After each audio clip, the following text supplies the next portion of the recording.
Olá, pessoal. Meu nome é Luiz Paulo Vidalete Ruas. Eu trabalho no Centro Internacional de Equidade em Saúde.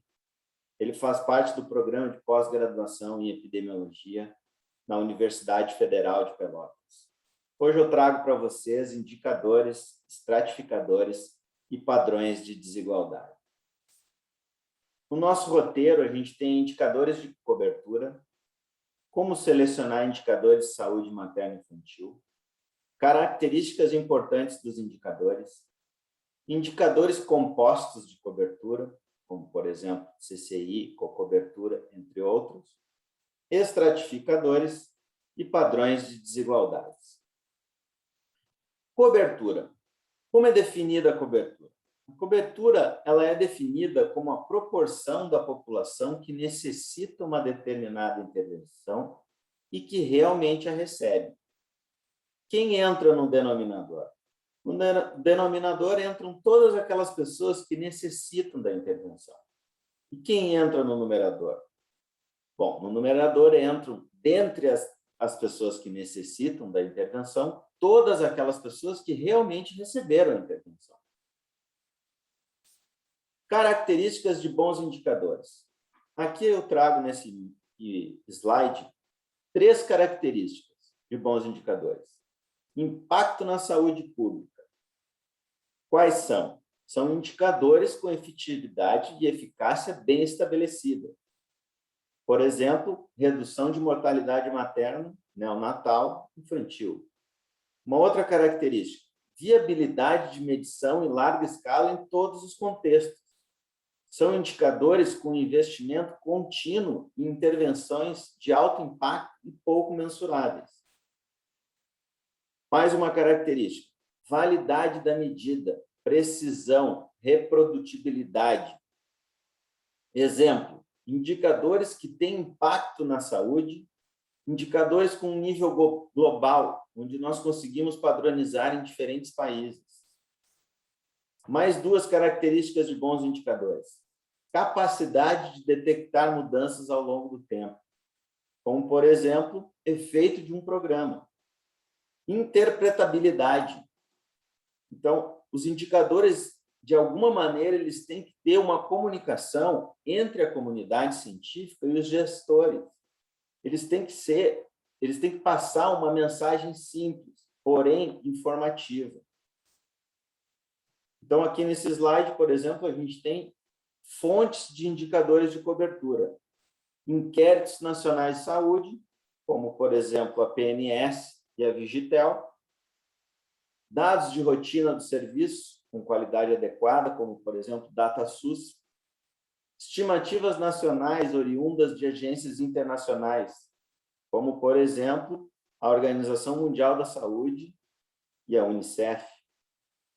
Seleção de indicadores. Então, um lugar muito bom para a gente encontrar, a gente fazer uma seleção de indicadores, é no site do Countdown 2030.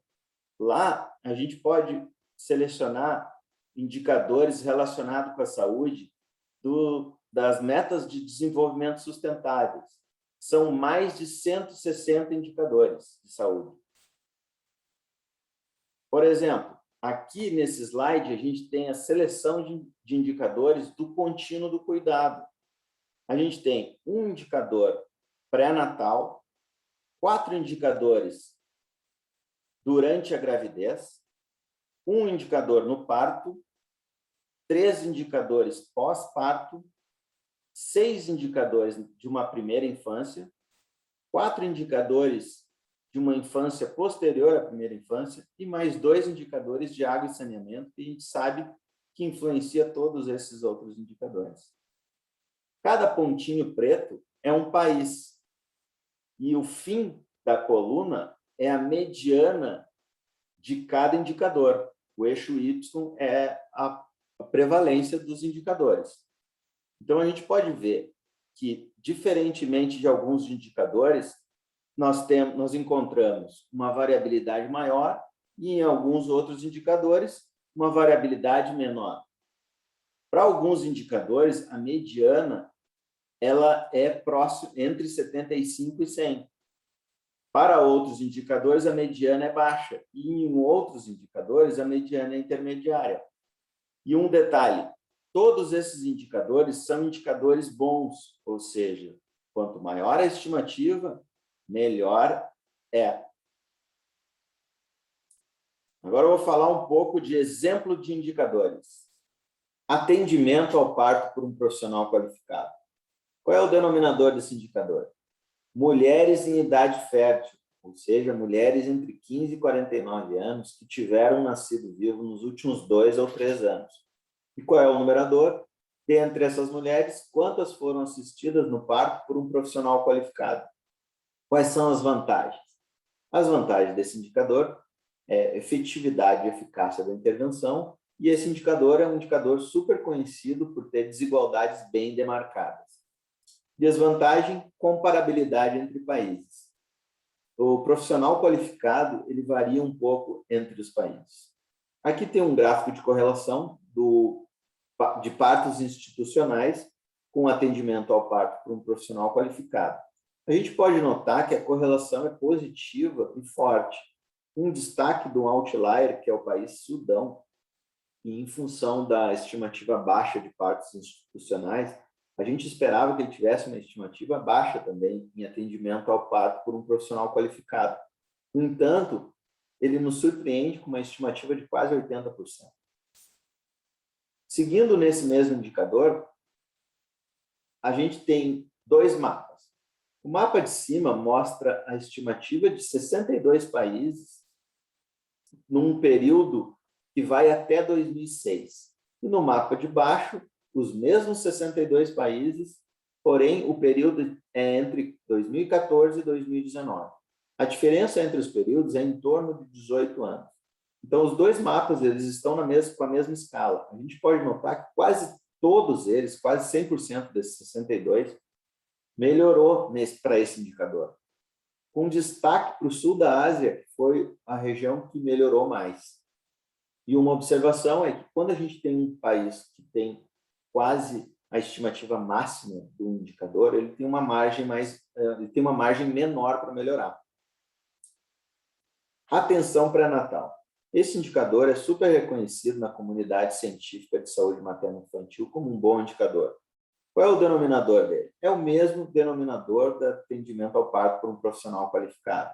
Mulheres em idade fértil, ou seja, 15 a 49 anos, que tiveram nascido vivo nos últimos 2 ou 3 anos, dependendo da fonte de dados.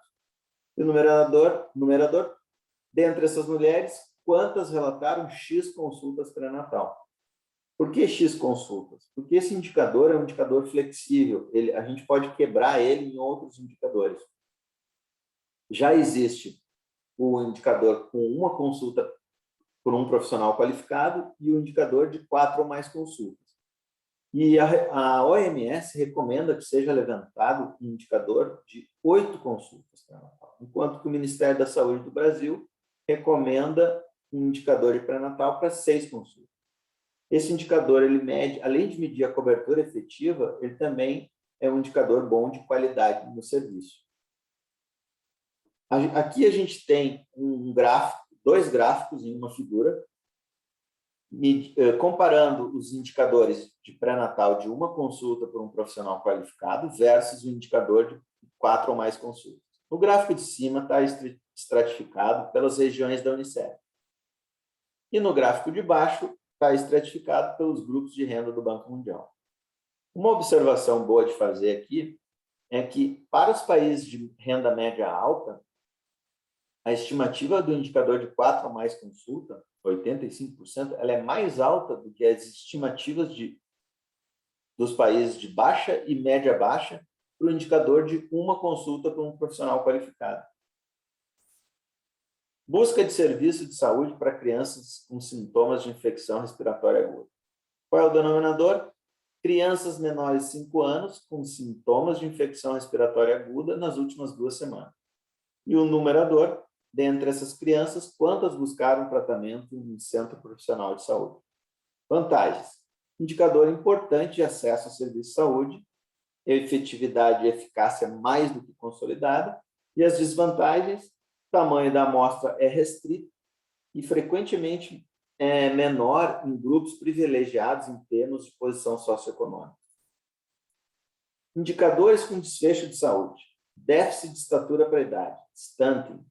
Denominador, crianças menores de 5 anos. Numerador, dentre essas crianças, quantas tinham estatura para a idade menor que menos 2 desvio padrão em relação à mediana dos padrões de referência da OMS. Esse é um indicador de estado nutricional. Uma vantagem é que ele nos dá uma estimativa no reflexo de exposição crônica em alimentação inadequada, somado possivelmente a repetidas doenças infecciosas. Desvantagem, a medição é complexa. Água e saneamento. Aqui nós temos 2 indicadores. O indicador, tanto o indicador de água quanto o indicador de saneamento, o denominador é o mesmo, número total de indivíduos. Porém, no indicador de água, o numerador é o número de indivíduos com acesso à fonte de água adequada para beber. Enquanto que o indicador de saneamento, o numerador é o número de indivíduos que usam instalações sanitárias adequadas e independente de outros domicílios. Aqui eu trago 2 estatísticas mundiais. Cerca de 663 milhões de pessoas ainda utilizam suprimentos de água não melhorada, enquanto que 2,4 milhões de pessoas não contam com serviço de saneamento melhorado.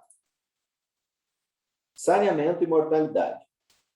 Aqui eu trago um gráfico de correlação do saneamento aprimorado com a taxa de mortalidade de crianças menores de 5 anos. Então, a gente pode olhar pela linha de tendência que essa correlação ela é negativa, ou seja, quanto mais alta a estimativa de saneamento aprimorado, mais baixa vai ser a taxa de mortalidade em crianças menores de 5 anos. Aqui, nessa análise, está estratificado por região da Unicef. E o tamanho dos círculos é em função do tamanho da população dos países. Indicadores combinados. Vantagens, eles sumarizam vários indicadores individuais, facilitam comparação entre países e facilitam a avaliação de tendência temporal. Desvantagens, eles podem esconder diferenças importantes em intervenções específicas, e eles são menos úteis na tomada de decisão dos gestores. 2 exemplos. Cocobertura. Quantas intervenções cada par criança-mãe recebeu? E cobertura composta é baseado em um conjunto de indicadores. Indicador composto de cobertura. Composite Coverage Index. Indicador ponderado de 8 intervenções. Foi dado pesos iguais para 4 etapas do contínuo do cuidado. Quais são elas? Planejamento familiar, cuidado da mãe e do recém-nascido, imunização e manejo de enfermidades. Indicador de cobertura. Conjunto de 8 indicadores de cobertura. É uma iniciativa do Countdown. Quais são esses 8 indicadores? Nós temos um indicador de pré-natal, ANC, vacina antitetânica na gestação, atendimento especializado ao parto, mais vacinas BCG, DPT e sarampo, juntamente com suplementação de vitamina A e água potável. Então, a soma do número de intervenções recebido para cada par mãe e criança. Então, aqui, esse indicador a gente pode levantar, por exemplo, proporções de cada soma por quintil de riqueza, ou proporção de 6 ou mais intervenções, ou proporção de menos de 3 intervenções. Aqui eu tenho um exemplo do indicador de cobertura. Nigéria 2018. Então, nós temos cada coluna um quintil de riqueza. Então, na coluna bem da esquerda é o quintil mais pobre de riqueza e o coluna bem da direita é o quintil mais rico. Então, a gente pode ver, conforme o quintil vai enriquecendo, vai ficando mais rico, o número de intervenções, que são as cores, eles ganham umas frações maiores. Então, conforme a riqueza aumenta, maior o número de intervenções na Nigéria. Comparação entre CCI e cobertura. Pontos principais nos aspectos: nível de análise, indicadores, estimativa, apresentação e utilidades. Então, esse material está disponível para vocês. Eu espero que vocês tenham lido, que vocês leiam, é super importante. Exemplo de CCI na América Latina e Caribe. Então, aqui nós temos um gráfico do CCI, né, para em torno de 10 países da América Latina por quintil de riqueza. Então, aqui a gente pode fazer 3 análises. A gente pode analisar o tamanho da desigualdade, ou seja, qual é a distância entre o quintil mais pobre e o quintil mais rico. A gente pode analisar entre países, então comparar os países, e dentro dos países, pegar 2 pontos no tempo e ver quanto ele melhorou, se melhorou ou se não melhorou. Cocobertura. Útil a nível de país, política e disseminação. Esse indicador, ele é útil porque ele mostra para a gente quem está sendo excluído. Então, por exemplo, na Nigéria, em 2018, 32% de todas as mães e crianças receberam menos de 3 intervenções. E nesse infográfico, a gente pode fazer algumas comparações. Por exemplo, em torno de 22% de todas as mães e crianças na Nigéria, em 2018, pertencem ao quintil mais pobre da população. Porém, se a gente olhar somente as mães e crianças que receberam menos de 3 intervenções, 42% desse grupo pertence ao quintil mais pobre. Outra análise. 61% de todas as mães e crianças na Nigéria vivem na zona rural. Mas se a gente olhar somente o grupo das mães e crianças que receberam menos de 33 intervenções, 82% desse grupo vive na zona rural. A região norte-oeste, ela abrange 36% de todas as mães e crianças da Nigéria. Mas se a gente olhar somente o grupo de mães e crianças que receberam menos de 3 intervenções, 53% moram nessa região. E por último, 46% de todas as mães e crianças não têm educação. 46% de todas as mães não têm educação. Mas se a gente olhar somente o grupo de mães e crianças que receberam menos de 3 intervenções, 78% das mães não têm educação. Agora eu vou falar um pouco sobre estratificadores. Estratificadores demográficos. Nós temos área de residência, idade materna, região, sexo, etnia. Estratificadores socioeconômicos. Nós temos renda, consumo familiar, índice de bens, escolaridade. Então, aqui, nos estratificadores socioeconômicos, nós temos um problema. Os economistas dizem que o melhor estratificador socioeconômico são os gastos com consumo. Porém, esse estratificador ele não é muito fácil de se medir e, ainda por cima, ele é muito caro. A renda, por outro lado, é super fácil de se coletar, porém ela acarreta vários problemas, principalmente para aquelas famílias que vivem de rendas sazonais ou para famílias que vivem nas áreas rurais dos municípios.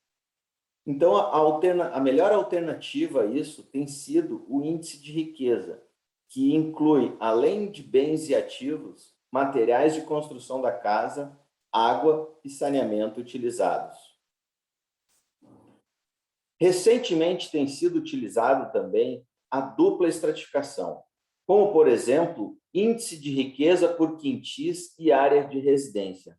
Um problema da dupla estratificação é que o N, o tamanho da amostra, pode não ser suficiente para o cálculo das estimativas e, quando ele é suficiente, ele pode ainda afetar a precisão. Padrões de desigualdade. Nós temos 3 padrões de desigualdades bem marcados. O primeiro deles é o padrão de desigualdade linear. Aqui nesse slide, nós temos um gráfico da Nigéria em 2 pontos no tempo para 11 indicadores de saúde.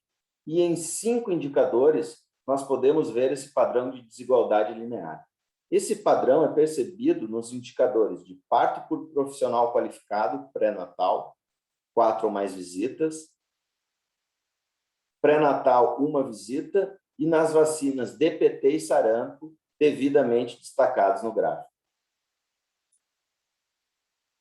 Aqui nesse outro slide, nós temos o padrão de desigualdade Boron Inequality, que acontece quando a cobertura de uma determinada intervenção atinge a maior parte da população, mas não consegue alcançar um grupo menos privilegiado como o quintil de menor nível socioeconômico. Então, nós temos aqui nesse gráfico 9 indicadores em 2 pontos do tempo para o país Quênia. E em 4 indicadores nós podemos notar esse padrão Boron Inequality. Planejamento familiar, vacinas de sarampo e DPT e pré-natal, uma visita. E por último, nós temos o padrão Top Inequality, que acontece quando uma determinada intervenção que deveria atingir toda a população acaba sendo aplicada em maior magnitude para aqueles com maior nível socioeconômico. Nesse gráfico, nós temos 10 indicadores em 2 pontos no tempo para Mali. E nós podemos notar esse padrão Top Inequality em 5 indicadores. Pré-natal, 4 ou mais visitas, procura de cuidados para pneumonia, vitamina A, sais de reidratação oral e amamentação precoce. Então, aqui só reforçando para vocês os padrões de desigualdade de acordo com a cobertura. Na primeira linha, nós temos o padrão Top Inequality. Nas 2 linhas do meio, nós temos o padrão de desigualdade linear. E na linha de baixo, nós temos o padrão Boron Inequality. Então, como expressar os padrões Top e Boron Inequality? É simples. Você só precisa calcular a diferença entre o quintil mais rico e a estimativa nacional e a diferença entre a estimativa nacional e o quintil mais pobre e ver as possibilidades.